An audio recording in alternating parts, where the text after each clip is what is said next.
आरती उस कागज पर लिखी बातें पढ़कर सन्न रह गई। रीमा, मैंने तुम्हारी बात किसी से भी नहीं कही। मुझे पता है आरती, मुझे तुम पर विश्वास है। क्या तुमने छाया वाली बात किसी और को भी बताई थी? नहीं आरती, सिर्फ तुमसे कही थी, पर मुझे पूरा विश्वास है कि तुमने ये बात किसी को नहीं बताई। फिर जिसने ये चिट्ठी लिखी है उसको कैसे पता चला? कहीं तुम्हारी सास ने तो नहीं बता दी किसी को ये बात? मुझे नहीं पता। मेरी सास तो वैसे भी 2 दिन पहले ही मामा जी के घर चली गई हैं, शादी की तैयारियां करवाने। तुम टेंशन मत लो आरती, चलो मैं चलती हूँ, हमें शादी के लिए भी निकलना है। रीमा प्लीज, आंटी से वहां जाकर जरूर पूछ लेना, कहीं उन्होंने मोहल्ले की किसी औरत से छाया वाली बात कही हो और बेवजह कोई मुझे फंसाने की कोशिश कर रहा हो। और प्लीज मुझे भी बता देना उन्होंने क्या कहा। ठीक है यार, चल बाय। 4 दिन बीत गए, पर रीमा का कोई फोन नहीं आया।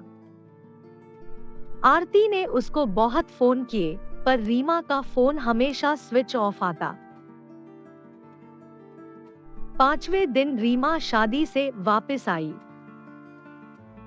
आरती ने शाम को रीमा को कॉल किया।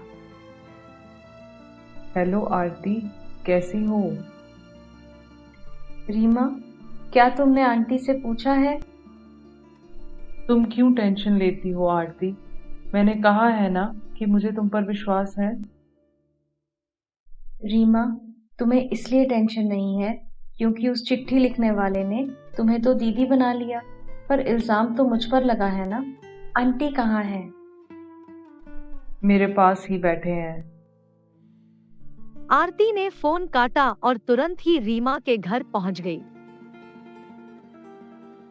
आंटी, आपको पता है ना कि छाया ने रीमा पर चोरी का इल्जाम लगाया था?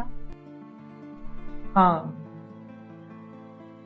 तो क्या आपने ये बात मोहल्ले की किसी औरत को बताई है? रीमा की सास एक पल के लिए चुप हो गई।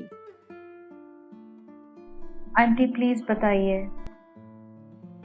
हाँ, शायद। क्या आपने ये बात मोहल्ले की महिला सरोज को भी बताई है, जिसे सब लोग ऑल इंडिया रेडियो कहते हैं? हाँ, मैं परेशान थी तो शायद मुंह से निकल गई। आरती ने चैन की सांस ली। भगवान ने बचा लिया। तुम क्यों डर रही थी आरती?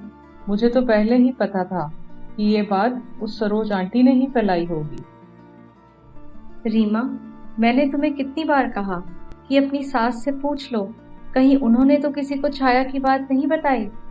तब तुम कहती थी कि नहीं, सिर्फ मुझे ही ये बात पता थी। अब तुमने बात ही पलट दी।